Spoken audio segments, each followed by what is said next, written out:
Good morning, students. Yesterday, in chapter 16, we learned about the domestic water supply and the water management in the past. Today, we will learn about the substances that float, sink, or mix with water, soluble and insoluble substances, and what is a solution and how do we measure liquids. So, take out page number 106. Float, sink, or mix with water. Bani was making a collage of different sources of water. She had placed a number of cuttings from the magazines, a glue stick, paint brushes, colors, pens, pencils, eraser, sharpener, and a few coins in a box. Her little brother had a glass of water in his hands. He poured all the water into her box. बानी जो है वो एक collage बना रही जा रही है डिफरेंट सोर्सेस ऑफ वाटर के ऊपर, और उसने बहुत सारी चीज़ें अपने पास एक बॉक्स में रखी है. उसने बहुत सारी कटिंग्स रखी हैं एक मैगजीन में से. Glue stick, paint brushes, colours, pens, pencils, eraser, sharpener और कुछ कॉइन्स उसने एक बॉक्स में डालकर रखे हैं.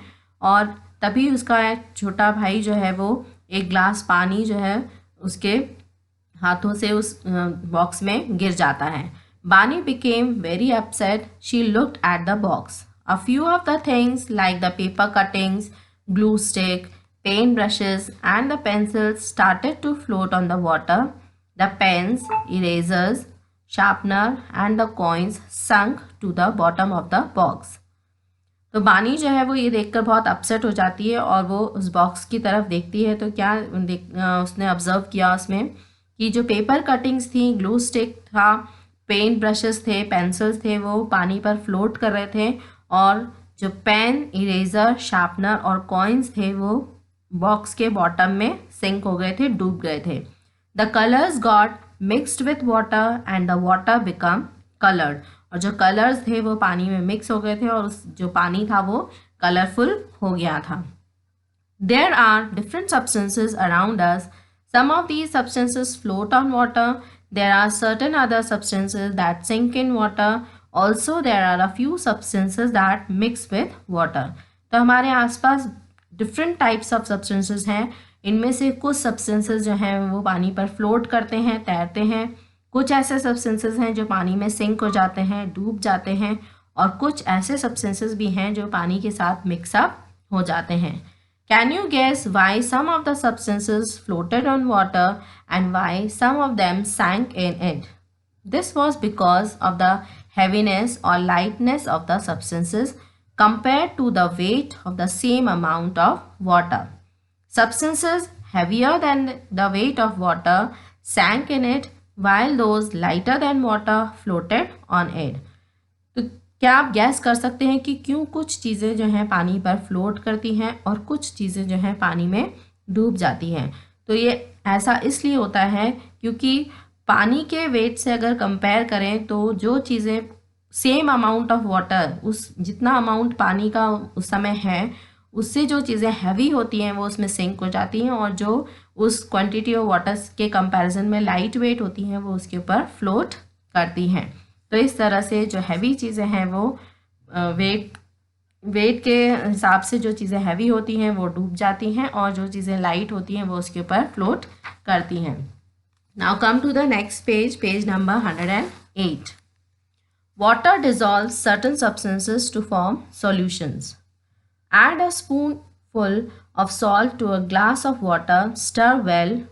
Where has the salt gone? Look at the water in the glass. Is it clear or turbid? Taste a few drops of this water. What taste do you get? एक चम्मच भर आप सॉल्ट लेंगे और उसको एक ग्लास पानी में ऐड करेंगे. उसको अच्छी तरह से स्टर कर लेंगे, चम्मच से घोल लेंगे. अब आप क्या देखते हैं कि सॉल्ट जो है वो गायब हो गया है. Now look at the glass of water. क्या वो आपको बिल्कुल क्लियर दिखाई दे रहा है या फिर थोड़ा सा धुंधला, टर्पिड दिखाई देता है? अब कुछ ड्रॉप्स पानी की आप इसकी टेस्ट करिए, क्या आप कैसा टेस्ट आपको फील होता है? Salt mixes with water. We say that salt dissolves in water. Salt जो है वो पानी में मिक्सअप हो गया है, या हम ये भी कह सकते हैं कि सॉल्ट जो है वो पानी में डिजॉल्व हो गया है. The clear mixture of salt and water is called a solution. तो इस तरह से जो हमें मिक्सचर मिला है सॉल्ट और वाटर का, इसी को हम कहते हैं सॉल्यूशन. जो चीज़ पूरी तरह से डिज़ोल्व हो जाए पानी में, दैट इज़, और वो उसके साथ मिलकर क्या बनाएगी, solution. Repeat the above experiment with a spoonful of sugar in a glass of clean water. Has the sugar dissolved completely? Now add the juice of half a lemon and a pinch of salt to the sugar solution. Have these also dissolved. Stir well and drink this refreshing lime water. अब यही experiment आपको 1 चम्मच शक्कर sugar के साथ repeat करना है. Same आप 1 चम्मच शक्कर लेंगे और उसको एक ग्लास क्लीन वाटर में डालेंगे. उसके बाद आप उसे भी स्टर करेंगे. क्या आप देखते हैं कि शक्कर जो है वो भी कम्प्लीटली डिसअपियर हो गई है, पूरी तरह से गायब हो गई है. इसका मतलब कि शक्कर भी जो है वो पानी में डिज़ोल्व हो गई है. अब इसमें आप हाफ लेमन, आधा नींबू का जूस ऐड करेंगे और 1 चुटकी नमक, और इन सब को आप मिलाएंगे शुगर सॉल्यूशन में. अब आप क्या देखते हैं कि you will get a refreshing lime water. ये सारी चीज़ें पानी में डिज़ोल्व हो जाएंगी, पानी में मिक्स हो जाएंगी. तो substances like salt, sugar, lime juice, milk etcetera that dissolve in water are called soluble substances. तो जो चीज़ें पानी में, जो सब्सटेंसेस पानी में घुल जाते हैं उनको हम सॉल्युबल सब्सटेंसेस कहते हैं. जैसे कि इसके एग्जाम्पल हैं salt, sugar, lime juice, milk. ये सारे ऐसे सब्सटेंसेस हैं जो पानी में डिज़ोल्व हो जाते हैं. That is why they are called soluble substances. Add a spoonful of sand to a glass of water. Stir well. Do you get a clear solution? No. That means sand is not soluble in water. अब आप वैसे ही 1 चम्मच भर के sand लेंगे और उसे 1 glass पानी में ऐड करेंगे और उसको अच्छी तरह से घोलने की कोशिश करेंगे. अब भी आपको क्या है, क्लियर सॉल्यूशन मिलता है, जैसे कि आपको तब मिला था जब आपने सॉल्ट और शुगर ऐड किया था. तो अब आपको ये क्लियर सॉल्यूशन नहीं मिलेगा.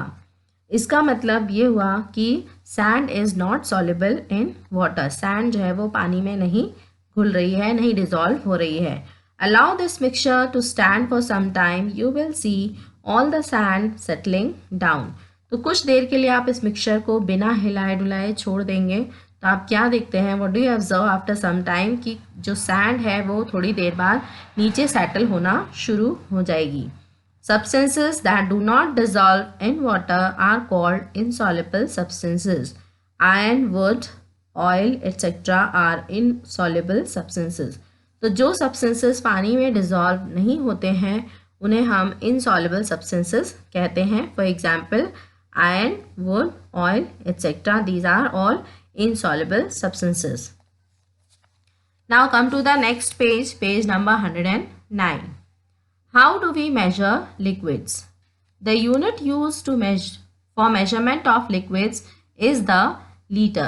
It is denoted by the symbol L. 1 liter of water weighs 1 kilogram. The weight of 1 liter of other liquids may be more or less than 1 kilogram. तो लिक्विड्स को मेजर करने के लिए हम जो क्वांटिटी या जो यूनिट यूज़ करते हैं that is denoted by symbol L, which means litre. तो 1 लीटर वाटर जो है उसका वेट 1 किलोग्राम होता है. ज़रूरी नहीं है कि हर लिक्विड जो 1 लीटर हो उसका वेट 1 किलोग्राम हो. That is the standard unit कि 1 लीटर जो पानी का वेट है वो भी 1 किलोग्राम है. उसके कंपैरिजन में दूसरे लिक्विड्स का वेट 1 किलोग्राम से कम भी हो सकता है और 1 किलोग्राम से ज़्यादा भी हो सकता है. सो in this chapter, we have studied about how the people store water, how they used to store the water in the past, and how the water supply is done today, and the different properties of water, what type of substances float, sink, or mix with water, and what type of substances are soluble or insoluble in water, and how do we measure liquids. So read the chapter once again and try to solve the MCQs. Thank you.